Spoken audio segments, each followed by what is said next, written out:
Hi, my name is Chris Leifson and I'm here with the American College of Healthcare Sciences for Herb 101 class. This is my Module 2 Project Number 1 assignment. So the goal of the project was to germinate and grow the seeds provided to us with our course materials. Since growing plants is a part of my daily life, I decided to take this opportunity to explore the materials more in depth and also to provide some visual aid to assist people in the process. So to start with some background information on myself, I'm a small business owner of a wildflower native plant nursery, and it's the focus of my business to collect and cultivate native plants from seed that was harvested in my Tri-County area. And this is a great opportunity for me to not only learn about the endangered and threatened plants that grow near me, some of which were discussed by the United Plant Savers, but even more so it's a great way to learn about the endemic and indigenous plants found here in the Great Lakes region that exist nowhere else in the world. So those are the driving factors of my business. So I want to start with seed because I really believe that seeds are the most important part of the plant. In our course materials under the lectures, Erica Yigsaw gives several great reasons why a person may prefer to grow a plant from seed. I'd like to include one more reason that was not discussed. That reason is genetic diversity. Throughout a plant's range, they grow in different habitats and regions, and some have over time adapted to do better in that specific area. This would be a genotype of a plant species. By growing a plant from seed, we have the ability to select for that specific genotype and to preserve the genetic information found in those specific plants. Also, when talking about genetic diversity, plants can be selected for larger blooms, variegated leaves, longer bloom times, things of this nature through cultivation and selection of the seed. So I just want to add that that's one more great reason why to grow plants from seed. So the next part of this process is stratification. And our course materials do a really great job defining what stratification is and even discussing some methods on how to. I want to take this opportunity to show some examples of different methods of stratification that I use year to year to germinate and grow my native plants. So come along with me to the kitchen and let's show some examples of stratification. So before we do some examples, I want to give a quick disclaimer. Haven't done a video before and didn't realize how hard this was going to be, and also that once I stratified the seeds, well, there's my seeds and I can't really do the presentation over. So I gave it my best. Thanks for watching. These are my seeds. I have hundreds of different species in here, either in storage or stratifying. Just a couple examples. Here are some aster seeds that I have stratifying in a paper towel, a moist paper towel. And here are some anemone seeds that I have stratifying in some vermiculite, some moist vermiculite. Depending on the species of seed, you may want it to stratify for 30, 60, or 90 days.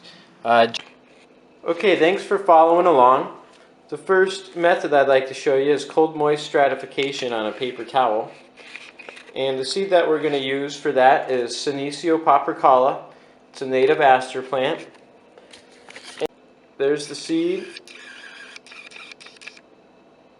I collected that myself. You gently spread that across the surface. From that point, it's pretty easy. just a light mist, and you want to be very gentle at first. You don't want to blow the seed off of the paper towel.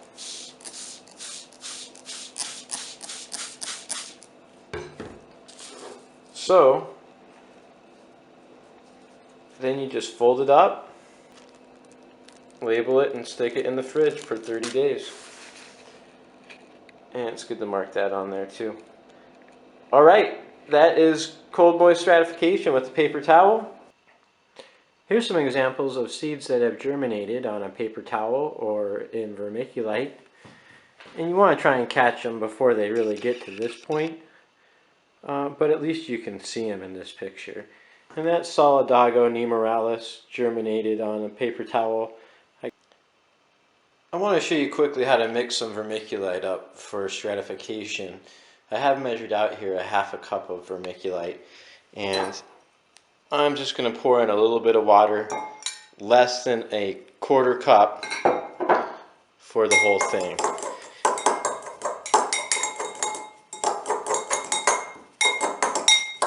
And the important thing is not to do too much, and in the end, what you're looking for is see how easily it clumps together and breaks apart, but see how there's no water squeezing out of it. So that's the important part when mixing vermiculite. So once you got your vermiculite mixed with water and in the bag, get your seeds ready. Today I'm working with American spikenard, Aurelia racemosa, and Heuchera americana, or coral bells. This one came in a berry, this one came in a seed capsule. And something to note with berries is that you should always soak the berry with the seed. Okay. And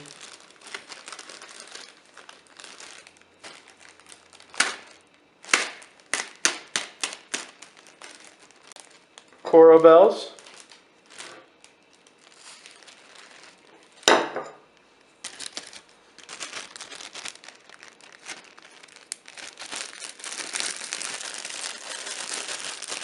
Good to mix them up, get the seed mixed around.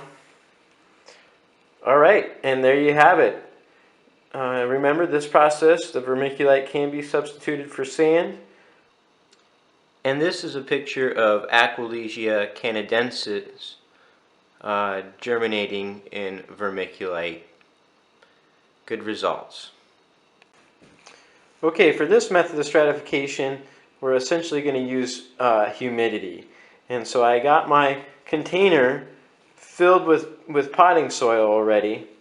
And the seeds I'll be working here with today are Diarvilla lanicera, or low bush honeysuckle. This is a great small spreading shrub for landscape purposes. And what I'm going to do is just sprinkle the seeds, probably not all of them, right on the surface. And I like to put a little sand when I'm doing things like this. This helps to keep the seeds in place when you go ahead and water them, because they will just spray right out. Moisten it down. The potting soil should be already a little bit wet, but you want to make sure that the surface and those seeds get nice and moist. And now what really sets this process apart is that we're going to place the pot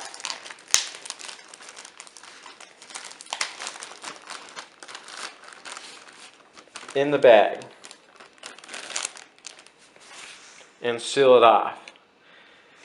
The other important factor with this is that you're going to want to put this under or close to a light source in the south or west facing window preferably. Okay, got my soil ready. This is a 98 plug flat, so roughly 100 plants. And just like your seeds at home, I'm just going to spread these penstemon seed right over the surface. Since I know these are going to germinate really well, I'll probably try and put about 3 or 4 in each plug. And once the seed's down, I like to sprinkle just a little bit of sand across the surface.